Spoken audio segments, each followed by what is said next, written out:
We get asked all of the time, what is our favorite travel credit card? Today we're going to tell you the best travel credit card for our situation, some of the benefits, how we use it, and our huge money-saving hack.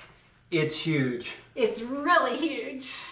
We're John and Bev, and we are the Retirement Travelers.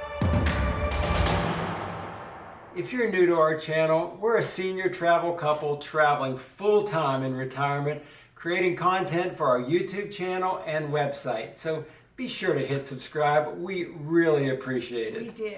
Also be sure to check out our website and sign up for our newsletter. We're also on Instagram, Facebook, and Pinterest.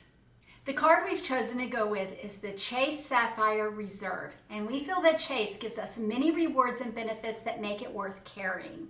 We wanted a card that gives us many perks and was simple to use.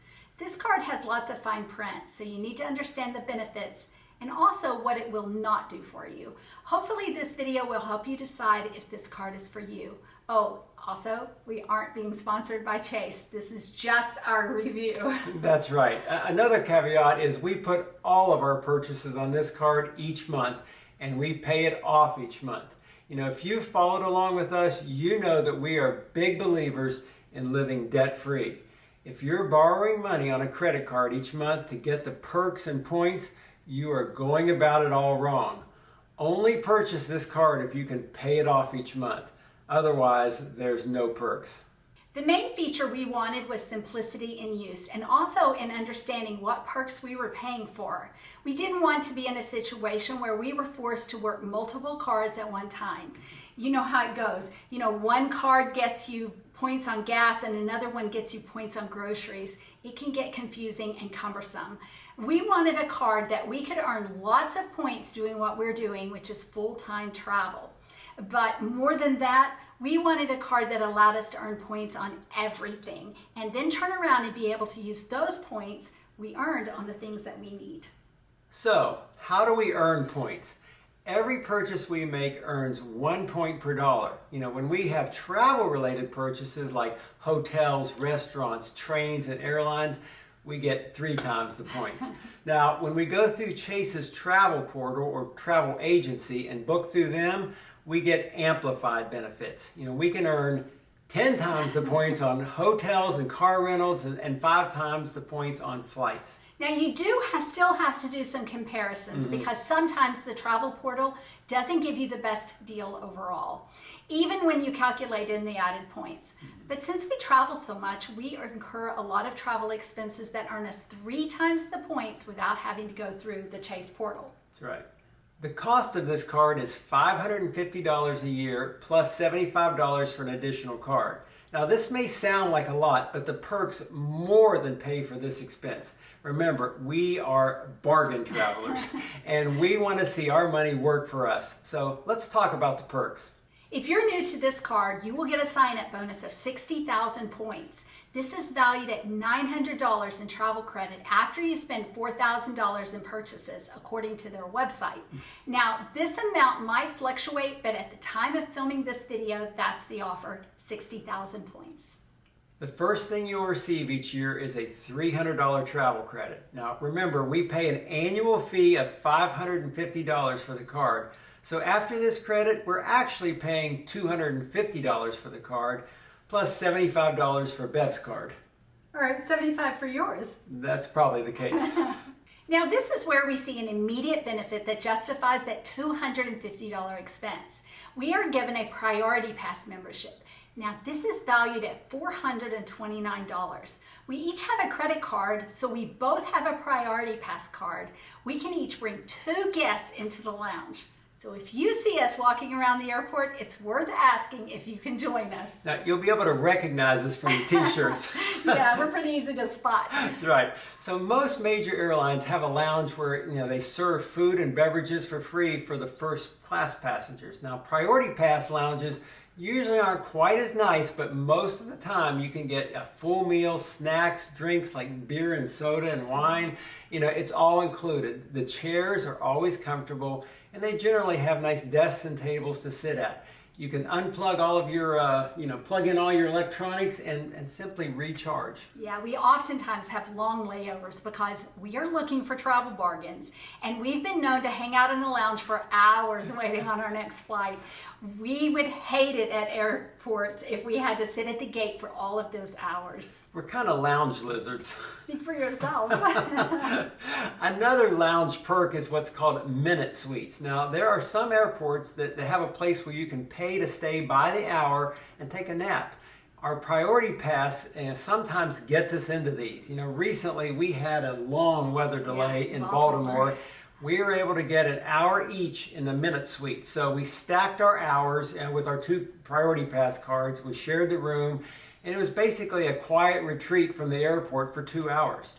Every 4 years, Chase will pay for a TSA or Global Entry card. Now, we have the Global Entry card, and it can be used for TSA pre-check, so we recommend this one if you're traveling abroad. To apply for this, you need to go through the U.S. Customs and Border Protection and get screened. They take your picture and they ask you some questions. But once you have it, you can take advantage of easier screening at U.S. airports. Usually the line is more efficient because you don't have to take off your shoes and such. Once you enter the country again, from your trip abroad, you have a fast pass through customs. You can just walk up to the kiosk and it recognizes your face and you enter the country easily, skipping the long line. That's awesome. Chase offers comprehensive travel protections for various things like car rentals, delays in cancellation insurance, emergency evacuation and transportation, and other types of protections. You should read the fine print to know the limits and the exclusions. There are many other benefits that this card offers, like select dining opportunities and other benefits. Now, we don't generally use these, so we can't attest to how good they are, but there are opportunities in the travel portal for customer service to help you book fine dining and other entertainment. Overall, this card helps us travel better and travel cheaper. We might try another card at another time, depending on the offer, but for now, this one gets everything we need. Now, for the big travel hack. One of the biggest benefits we get is the ability to transfer points to Chase's travel partners. Now, some partners take Chase's points and multiply them, giving you substantially more value for the same points. Our favorite travel hack, and the partner that gives the most value, hands down, is Hyatt Hotels. That's right. Now, the way this hack works is you open a House of Hyatt loyalty account. You don't even need to stay at Hyatt to do this. You just have to open an account. Once you find the hotel you want, you go over to Chase and transfer your points into the Hyatt account.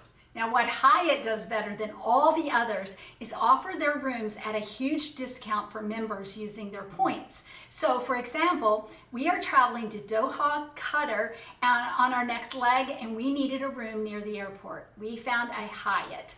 On Booking.com, the hotel was priced at $350.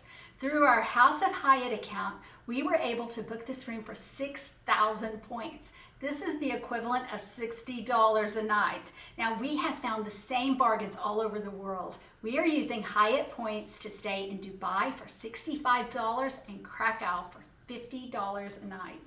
Wow. One of the best savings you can get is to book a Hyatt resort. Now, not only do you save on the actual room cost, but Hyatt doesn't charge a resort fee for their members, using the points. We know Hyatt has some of the best resorts around the world, so check it out if you're going to go somewhere cool like Hawaii or another luxury place.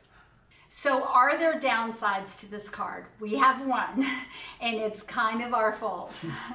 When we started traveling, we booked a string of flights through multiple cities in Central America. Unfortunately, one of our flights was canceled and it disrupted our entire trip.